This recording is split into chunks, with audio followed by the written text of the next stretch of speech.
Yeah, all right. Before we go, let me introduce myself a little bit. I'm Alex. I'm currently leading gaming investment here at IOSG. Um, Before I joined IOSG, I was in the traditional tech background. I was mostly working as engineer and product manager. But aside of my career, I am a very hardcore gamer. I used to do a little bit of indie development myself, and I think I've spent more than 10,000 hours on various different games. I was actually rank one on Hearthstone in North America once upon a time. I'm a huge fan of auto chess. I'm a huge fan of teamfight tactics. I was like ranked top. I was challenger, like 1,400 points. So I'm super excited about Illuvium. Yeah, I used to be a semi-professional poker player as well. Yeah, that's about me. I'm just super excited about all the cool projects everybody's working on right now. Awesome background. Thanks, man. Mm-hmm. Yeah. Should we just go ahead and start? Go for it. Let's do it. All right, cool. Cool. Yeah, I guess we can just go straight in. Yeah, let's start introduction. I think all of you are like super influential in the space and really need no further introduction, but I'll still give all of you like brief, like 2 minutes to introduce yourself. How about we start with Ryan, just on the list? Yes, so my name is Ryan, and I'm the Director of Growth at Big Time Studios. I used to be a petroleum engineer, and then I had my own ad company. And then I thought NFT and gaming is a very exciting space. I used to be Diamond in League of Legends, so jumped into Big Time kind of headfirst. Yeah, cool. Kieran? Sure. My name's Kieran. I'm one of the co-founders of Illuvium. I won't spend too much time talking about myself, but basically got into crypto 5 years ago. And I'm a massive fan of investing in the space. I love DeFi and I love gaming. So I thought, why not blend them together? And away was Illuvium. Mm-hmm. Awesome. Gabby? Sure. So my name is Gabby, and I'm one of the co-founders of Yield Guild Games, or YGG. We are a play-to-earn gaming guild. That means that we are a massive community of players around the world that play NFT-based games that earn yield, and then we use it as a way for our player community to earn some form of income. So we started doing this in Axie Infinity, but now we've branched out to other games that we've invested in, like League of Kingdoms, Illuvium, Big Time as well, Star Atlas, and many more. So we want to bring the next billion users into Web3 via blockchain gaming. Mm-hmm. Yeah, sounds great. About you, Jason? Hey guys, I'm Jason Brink. A lot of you know me as Bitbender. I've been in the blockchain space since 2013, 2014. Excuse me.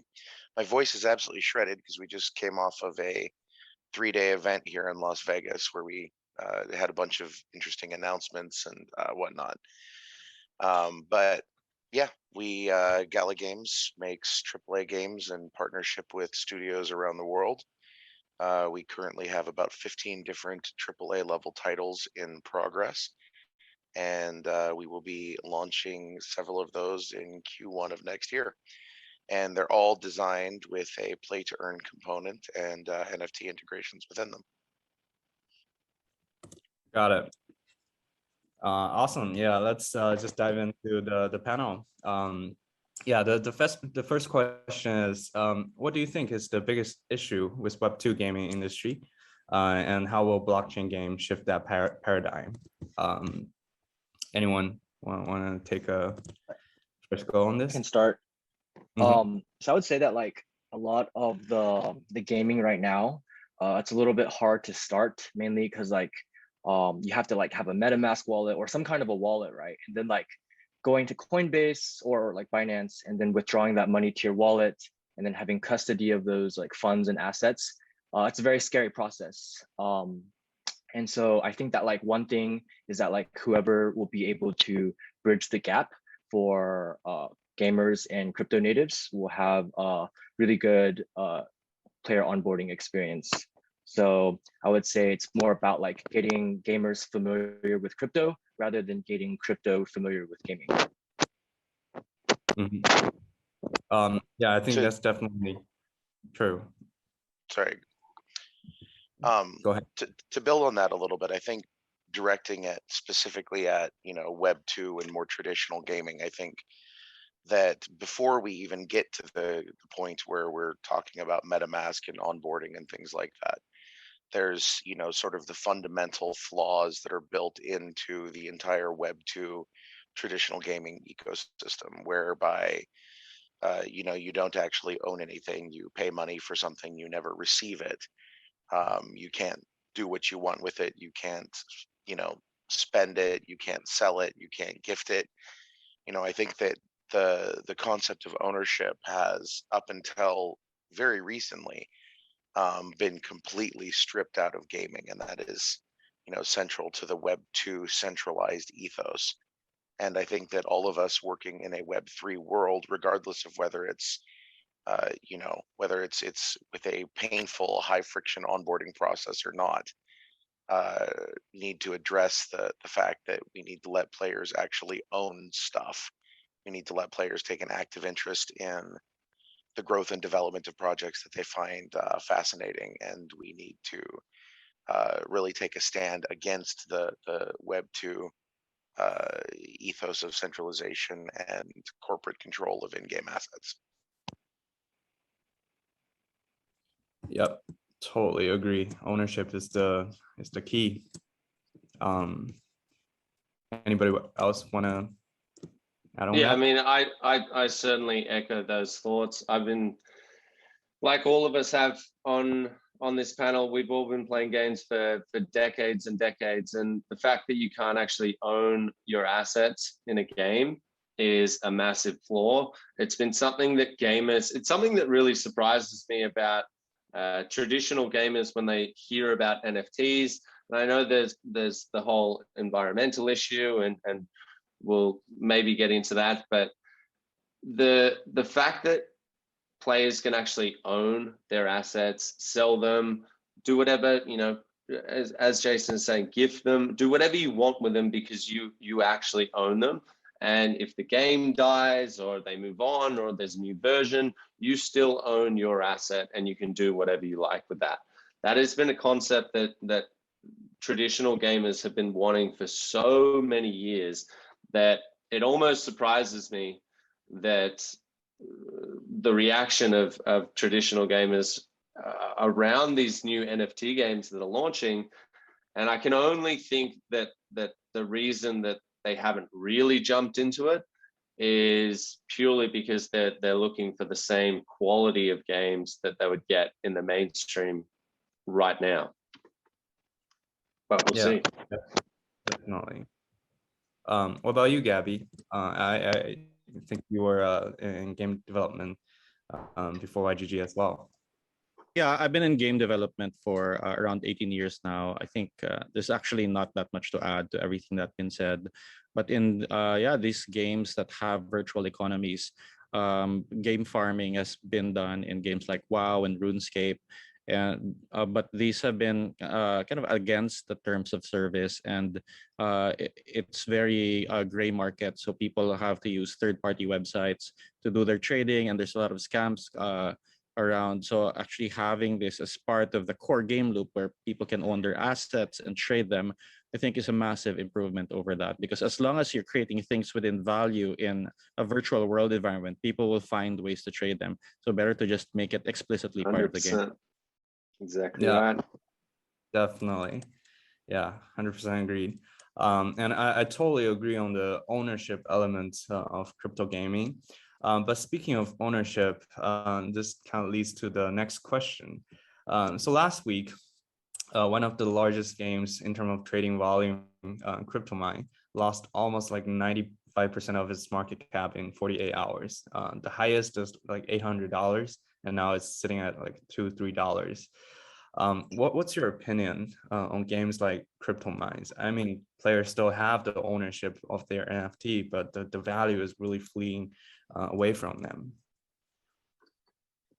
I mean, yeah, I think firstly, if I'm not mistaken, it launched on Binance, which you're typically going to get the the standard humongous pump, and then it settles back down to a more realistic price target. But I mean, I'm seeing, and even myself, I'm investing in a lot of these games that I would say are classified as like indie GameFi games, and so they come out with a trailer. It looks decent, but I think what people need to be wary of is it's very easy to get access to capital in the Web3 gaming zone, and so that access to capital, even if you do a poor job, you're still getting yourself, $5-10 million in funding. That's going to allow you to, without even having a team, go out and I'm not saying this project has done this, so please, like, I don't know that much about it. I'm just saying this is a trend that I'm seeing where they can basically use that funding, go out, get a trailer done that doesn't necessarily have any gameplay or anything like that. There's no team to back it up. There's not that large a community, and all of a sudden, they put out these advertisements, these trailers, and people, like typically like the BSC crowd will jump onto projects like that, and they're not going to have longevity, right? The thing that people don't realize is we're still in our infancy, but it takes a long time to make really, really good games. And so I think that there's going to be many, many, many more examples of projects like that are indie games that people think are much, much, much bigger than they are. Then they start doing the research and they go, okay, this is probably a little bit overvalued. And that's why you see the major correction. I couldn't possibly agree with that more. I mean, one of the central tenets that we have at Gala Games is that games should be fun first. If you're building your game specifically so that it is purely a financial tool with a bunch of stickers stuck on top of it, if it's a DeFi platform but there really isn't any gameplay, then at the end of the day it's not a game. It's something that you're really hoping people ape into, that you can then kind of skate on for a little while. Yesterday, or 2 days ago, sorry, we announced the upcoming launch of Last Expedition, which is a full-on hardcore team-based PvE and PvP FPS, and it's got a team of, I think it's about 120 that have been working on this for several years, and we've been working very closely with them on the blockchain side of things. And core to this is this concept of look, to make a real game, like you said, it takes time, and ideally before what would really change things is if these games started releasing actual playable demos, putting people in chairs with games and saying, here, try this out, before they bother doing any of the other token stuff. And I think that as an industry we need to start asking for that. That will prevent these sort of like meteoric rises and collapses that come from pure speculation, where people jump in because they see a cool trailer, and then when they realize it's essentially vaporware, they jump out to somewhere else. We need to get that sort of pathway reversed, so that we're putting the game and the gameplay first, and the future token and earning potential second. 100%. Yeah. Although I don't think having a cool trailer is the issue here. I think not having what's behind is more of the issue, because Illuvium has one of the best trailer in the planet right now, I think, in crypto space. Yeah, but I think it's well, like I totally agree with that, and 100% like the trailers that don't have, I kind of like that resonates with me, and I get where you're coming from. The only thing that I would say differently is the fact that we have such untapped access to capital is going to allow us to have an extreme amount of growth in this sector of crypto, which is going to bring so many people in. And yes, you know, there's always going to be warnings with crypto. If you don't do your research and you don't look into it, you know, when we first started, we were just a trailer, but we were, you know, we're a team of now 175. We're always building on that. But if you looked originally, you would go, okay, it's just a trailer. And now we've turned into this, you know, huge studio that's actually building something that will have longevity. But, and so the fact that we had access to capital early and we tokenized and we went DAO first, it allowed us to build this entire community and game in, you know, we're doing our private beta probably sometime in January. That's like a 13-month dev cycle for a AAA game with the graphics quality that we have.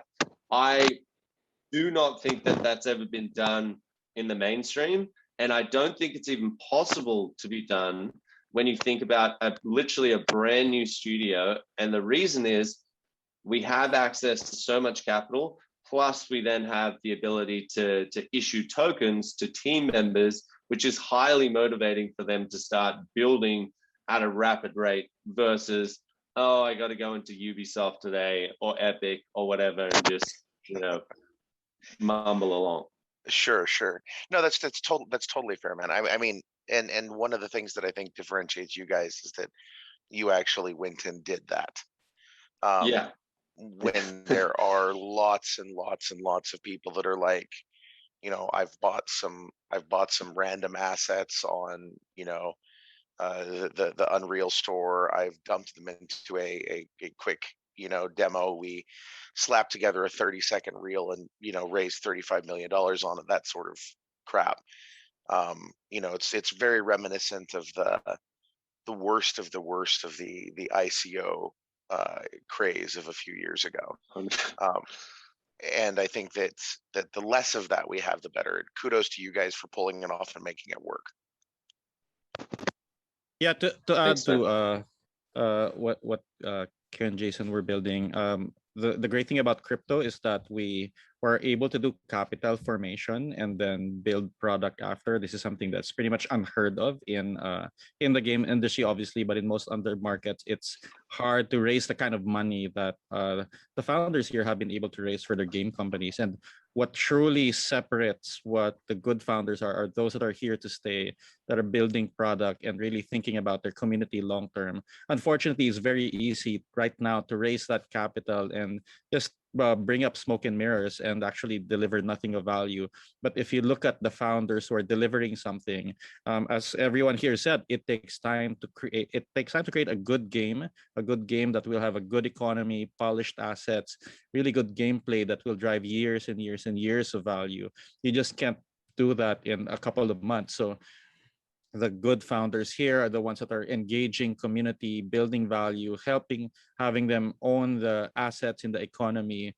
And when the game comes out, this is something that will propel the value of these games even further. And yeah, like it's hard to tell what's what in the, I guess, first 3-6 months. But if your horizon is 2 years, 5 years, 10 years, then you can see who's here to stay. Yeah, definitely. To add to that, right? Like, if we want, like, for example, like the best games, the cream of the crop will always rise to the top, right? And that, like, if we want gaming assets to be a store of value, it's for the teams and the developers that are going to be building through that, like not just for like 6 months or like a year, but like continuing adding new mods or anything for like the next 5 to 10 years. And then during that long-term cycle, that's where the real value comes in. Yeah, Most definitely. I can't agree more on that. I'm super impressed with how long term everybody is on the crypto space and crypto gaming space. And I think that really matters. I think a lot of you guys have started way before the hype, and that's what differentiates us from everybody else. From investment perspective, we actually see a surge of project or founders that just jump into the space after the hype, and they're so different from the previous founders. They just come in and say, oh, we're going to do ICO in like a half a month. We're going to sell like a bunch of NFTs in like 40 days, and boom. Hey, Yeah, so I remember our DD process that we had to go through with you guys. The amount of rigor you guys have, no one's slipping through those cracks. Don't yeah, worry. yeah. Nowadays, the standard for those founders is like first minute, like the first line is, we're way over subscribed, and we will give you like 5 to consider, and we'll make you rich in like 5 days. Yeah, stuff like Give that. them It's just, yeah, give them 5 minutes with a shiny and she'll sort them out. yeah. All right. Yeah, I love how everybody talks about long-term vision and the long-term ownership, stuff like that. I really agree. And this kind of leads to our next discussion. I think, like personally, I think other than ownership, a major part of crypto gaming is incentive alignment. It aligns the incentive between developers and gamers and community builders. Because in traditional like Web2 games, I feel like it's a zero-sum game. If the player pays money, then developer win. If developer release new items, slash their assets, then the player lose. But with the new structure and with the token economy, everybody is on the same boat, and everybody wants the game to be better, to be prosperous. And I think one key tool for building that is using DAO. I think Illuvium is very heavy on DAO. YGG is also a DAO, and Big Time hasn't released too much information, but according to Josie, you're not even giving investors tokens. So I believe it's like super decentralized. Also, like Gala, you guys are famous for running the decentralized nodes. Yeah, well, what's your opinion on the decentralization part of the crypto game element? I think ultimately, at the end of the day, decentralization is a requirement for forward progress in not just this industry, but in a lot of different industries. I think that people are sort of tired of being told that they don't get to have a say in whatever it is that they happen to be working on. They're going to want to, be able to have their own opinions heard. And I think that a DAO is a great way to do that. A node network, which we put governance vote to, is another great way to do that. And I think that it's absolutely critical going forward into the future.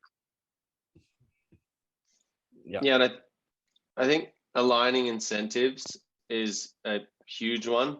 That's another thing that I don't even think necessarily the mainstream gamers were aware that it's even possible. And I think this is where it almost goes to the narrative of, is this too good to be true? And the skeptical people are staying away from it. In our case, we're giving 100% of the in-game revenues, and not just in-game, whether it's land sale, Illuvitas, any of the things that we ever do that generate revenue, 100% of that goes back to the people that own the ILV token, that have got it staked in the protocol. And so that aligns the incentives with the developers and the players. It makes sure that the community wants you to do well. The community wants to spend more money because they know it's going back to them. It's not going to a corporate centralized entity that is just getting richer and richer and richer. It's actually being distributed fairly back to people who are putting the value into the system in the first place. So I think that's where the alignment really, really sets in. Yep. What about you, Gabby? YGG is also a DAO. What's your insight about running a DAO and aligning people's incentive together? Yeah. So long term, I think we're gonna see a lot more network effects on DAOs and protocols versus traditional companies, because we're allowing all of the participants of the network to be owners of the value that they're creating. And this is the most I would say significant difference between running a company and running a DAO. You have a lot of stakeholders, and a lot of them really care about what they're doing. In the guild, we have a lot of people who are doing, for example, their own shows to surface new games. They are suggesting which games that YGG should be invested in, forming their own sub DAOs within YGG. So we really love this kind of community participation and rewarding those with tokens, YGG tokens. We have 45% of the token supply of YGG to be earned via play to earn. So some form of initiatives where people can earn our tokens instead of buying them, by providing value to the network. So this is something that we are focusing on in the coming years. Yeah. Yeah, Great. so we don't have a DAO right now, but we want, like, one of the things that we are doing is we're doing a 100% community-driven approach for the token itself. So we only plan to have one token that has multifaceted use cases. So in this instance of where it's only acquired by the token, by the gamers, it creates a very nice decentralization process. And then this also provides a lot of power to those that play our games, to where the real value can be returned to them, rather than like letting people do like pre-sales and the pre-sale like 10x's, and then the people that got into the pre-sale get the dump. Our goal is to have a very as fair of a launch as possible. Yeah, fair launch is the way to go nowadays. Awesome. Cool. Let's move to our next topic, which is guild. I think Gabby can obviously talk about your perspective on guild, like the role, what kind of strategic role really plays in this industry right now, and maybe in 3 to 5 years, and all the founders can maybe talk about what's your plan for integrating guild with your game and the project. Okay, so Gabby, yeah. Yeah, so first of all, guilds aren't a new concept in games, right? Like we've probably all been part of some guild, whether it's World of Warcraft or RuneScape or any other game. The big difference is that, in the same way that we've externalized the assets in games via NFTs, with guilds, we've externalized the player group that is inside the game. And now the guild is operating as an entity that owns assets in different games, and then organized as a DAO coming into these games. So this is a major innovation in a way that you have a group of players that are organized, and as a collective, they have the buying power to go into these games. And what that means is that you can bring a lot of players into these games via guilds, and we love to do that. We're supporting Big Time, we're supporting Illuvium, we're supporting Star Atlas, and a lot of other games that are coming in. So we want to partner with the best games out there, because the way we see it, we're buying these assets, and our favorite holding period is forever. We haven't really flipped any of the assets that we bought. So we only want to buy games that will be enduring for the next few years, because we want our players to be playing, very active in this community, having fun and earning an income while they're at it. So I think guilds are kind of a very crucial part of building these player communities together. We're also easing the onboarding into Web3. People here have mentioned that it's very hard to onboard people into Web3, and via community-based structure, we're going to city, town to town, village to village, and via the community structure, we are onboarding people into these games, teaching them about Web3, teaching them how to use a wallet, play the game, cash out to fiat. So these are just some of the things that guilds provide to games in this space. You're not going to get more. Yeah, I was going to say, you're not going to get more from us when that's the god of guilds himself telling you how it is. But yeah, I honestly think it's just about supporting, it's about educating and providing the stuff that and this is again why it's so critical to have access to capital in crypto. These guilds are forming, and right now there is a huge bottleneck of people who want scholarships, but there's just not enough infrastructure in place yet because it's such a new concept. YGG is probably the furthest along out of everyone and has been doing it for the longest. But even still, you know, there's still so much room to grow. We're talking about tens of millions of players that need to be onboarded. And without, you know, it's been a big learning process for me to get my head around how much we do need guilds to be able to support the ecosystem, and really that education process is critical. And so yeah, that's what I would add. At Gala Yeah, Games, from oh, sorry, go ahead. yeah, so from a game developer perspective, a guild will provide a lot of ways to bootstrap community growth. So in big time, we have kind of like three forms that you can play the game. The first one is you just enjoy the storyline, and then there's no paying component of it. This allows a lot of exposure to kind of like the mechanics of the game without any kind of the risk. So you have all the enjoyment of the game. And then the next two have more of a player-owned economy component of where guilds, you can think of them as like business entities, those that have skin in the game and that they want to kind of curate the best players or lead the development of potential players. Or the third option is, of course, you can be a scholar, as they say in other games, or a player to where they play for a guild. And in this aspect, there is a very mutualistic relationship between the player and the guild, to where the player's skill can be clearly defined alongside with the guild's asset exposure. At Gala Games, we've taken a little bit of a different approach here, and there's really it's very much a two-pronged approach. The first is that we want people to be able to get involved and play, whether or not they have access to assets personally. So this is where we have things like the Townstar market board that was just demoed yesterday, where any player can come in and step into the game, select an asset that's owned by somebody else that has added this to the market board, and play for some sort of revenue share on that asset. The other thing that we are doing is, and this is something that we've been talking to a few different guilds about recently, is forming the Guild Advisory Council.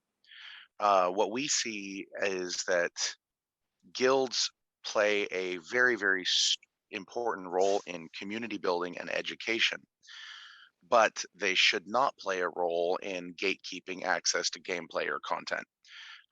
We don't like the idea of, you know, I mean, I always hate it on Twitter when somebody, you know, posts saying that they're looking for a scholar. You get, you know, 400 people who are all starting to, you know, dump their resumes and stuff with all sorts of personally identifiable information, saying, oh, please, can I play a game? That's not the way the game should work. But we see that guilds play a very important role. So our Guild Advisory Council, and we're working with a few different guilds, and we would love to work with YGG as well, are specifically targeted at how can we build games in such a way that it can magnify the network effect of the guild, provide unique services for the guild, allow the guild access to preferential, potentially preferential pricing on items and NFTs, and organizational structures, and allow them to get a very clear picture on how sorry, phone is ringing in the background. Very clear picture on how profits can be made in the game from players. Sorry, I'm going to take that. Yeah, I would also agree, but at the same time, I think that I mean, the very early examples of the games that existed had high barriers to entry. And I think it was just the natural progression of guilds to go, okay, well, you do need these assets. There aren't free to play games that or free to earn games that yet exist. And so therefore the first couple of guilds had to take that approach. And that's kind of the scalability that I talk about. I think that there almost needs to be a platform out there that provides the assets and the liquidity on one side, and then you have the consumers on the other side. But I think naturally, as games progress in the space, we're learning as developers, you can't present those barriers to entry, because that's what is going to happen. People are going to need to borrow, hundreds of dollars to play the game. But also we need to accept that at a certain point, we are creating play to earn games. And so there is a mix there where we're not going to be able to, yes, we can allow a free version of the game. And I think all three developers on here have that. But as well, there's going to be challenges that are presented with our own in-game economies. And I don't think we can get to a stage where we can completely abolish the need for someone to need access to capital. I just don't think we can get to that stage, not yet anyway. But I do certainly take your point that, I was in the exact same boat as you. It was very jarring to see that, but I am more open to why it's occurred, and I think we can optimize it as we go through. Yeah, I'd like to add to that. There's an evolution of the business model of play to earn, and definitely what we're seeing is a hybrid of free to play and then having some kind of purchase where you have to buy an NFT and maybe the earning opportunities start coming after that.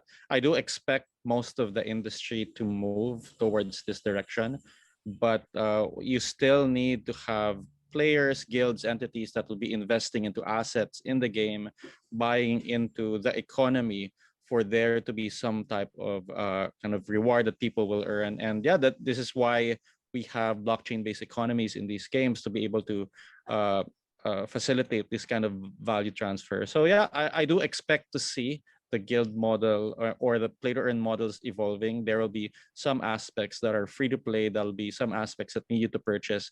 But even at the free to play level, I expect guilds to be very and a strong force inside these games, because it's not just about the money or the assets.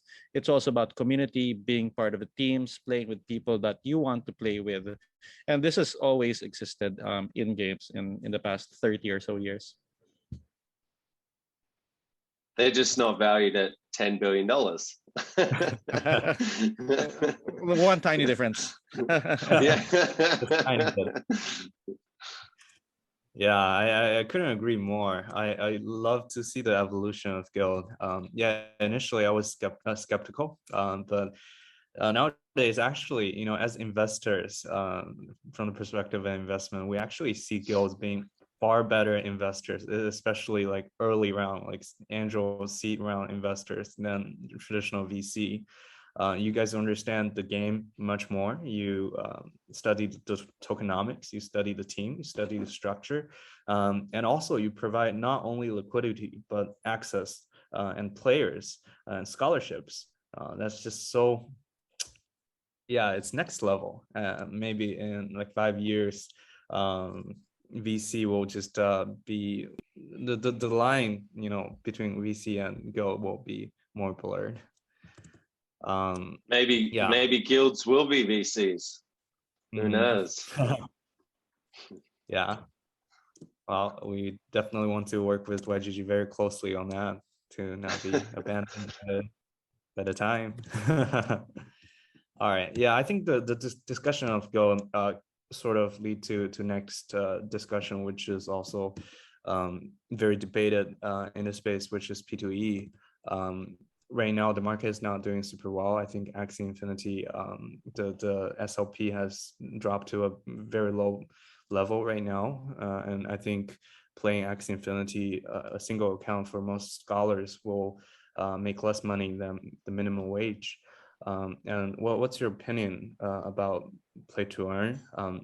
And are we going to see more people like full-time playing game in the next couple of years, or is this more like a fusion, just playing for hobby and make like a pocket cash? What's the model going to be in your perspective? Yeah, I'd like to start on this because when I started playing Axie and when the SLP model, like no one was really using SLP as a way to augment their income. And then during the pandemic, then players started coming in and playing, buying into Axies, and then SLP's price skyrocketed to the point where at times it was kind of earning better money than a full-time job. So the way to really think about this is that you have an in-game economy, whether it's Axie or any other game, that has, of course, its inputs and outputs. People are coming in and buying, in this case, SLP, because they want to breed, and they want to breed because they want to provide Axies for people who are coming in. So in a player-owned economy, if you're creating assets that have some kind of value to other players, then you're facilitating an economy that will work in the long term. This is complicated by the fact that you can do speculation on the assets that are used in an in-game economy. So in this case specifically, SLP is listed in the major exchanges such as Binance and other exchanges. And while that's great for distribution, now people who are playing the game can easily change their SLP to Ether and maybe cash it out. It also leads to the unfortunate speculation where people who are outside of the game economy are kind of betting on the direction of the market. So this leads to wild swings in the price of in-game reward tokens, and this is problematic because it changes people's perceptions of earning in the game that may not be in sync with what the game economy is, what is able to provide. And I see this as the main problem that happened with SLP. When it was at 30 cents, there was so much more volume, probably 100x more volume trading on the exchanges than was actually happening inside the game. And this is something for game developers to take note of and be very careful with, is that if speculation happens on your token, then it may provide unrealistic expectations of the player base. So how to do this from a tokenomics standpoint, from a mechanism standpoint, is really important so that you can keep the expectation of earnings and reward in your game kind of in line with what the game economy is providing. Yeah, I agree with that. I think as well, though, there's two distinctions here of the types of players that are going to be jumping into GameFi. There's the mainstream people who are trying to adopt and bring over, and then there's actual people who weren't necessarily gamers, but as Gabby was saying, when you're earning more than your full-time job from sitting at home gaming, you're probably going to do that, then start driving a taxi or doing construction and stuff like that. And so where you do need to strike a balance, and where it sort of falls down is if the game isn't fundamentally fun to play, then it's going to be very hard to derive value out of your customers long term or your players long term. And so where Fortnite does so well is people love playing the game so much and they like to show off their account. So their entire revenue model is built on skins. Now that's purely cosmetic. It does nothing. It doesn't make you a better player in the game. It's just to show off and say, look at me. Look at my player right now. I've got the coolest character in the game. It's rare, all of these different things. And they're happy to part with their $20 or $100 or $1,000 or whatever it is. And so while, again, I'm assuming that all of the developers on this call, the games that we're making, they all have in-game yield. Ours is something like 1.2 billion that we're set to give out, and that will be eaten up by a lot of these new players that are coming from developing nations that are looking to play the games for that reason. Not necessarily fun, but that's okay. We need those people. That's totally fine.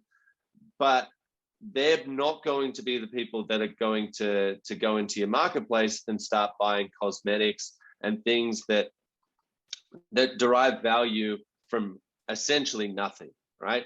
And in the sense that in terms of decentralized games like ours, there's even more incentive to go and start spending within the game, because it doesn't get distributed to that one centralized entity. It goes back to all of the players that are literally playing the game. And so I think you need to strike a balance of both. And the core thing is, when that in-game yield runs out, if you don't have a mechanism, if you don't have a player base that is willing to spend money inside the game, then the economy is going to break down. And that's just the simple, yeah, that's just it. Yeah, thank you so much for sharing your insight on this one. I think that's definitely very critical. It's very important for games to strike a balance between fun, entertainment, and earning. And also, I think maybe in the industry, we'll see a rise of infrastructure that kind of mitigates some of the risk from the speculators. Maybe we'll see some like yield insurance in the future. Anyways, yeah, I think we're over time here. And thank you so much for your participation on this panel and sharing. It's really great insight. I think everybody is excited to hear about this conversation. Yeah, thank you so much. Thanks for having us. Thanks for hosting. See you, mate. Thank you. Bye.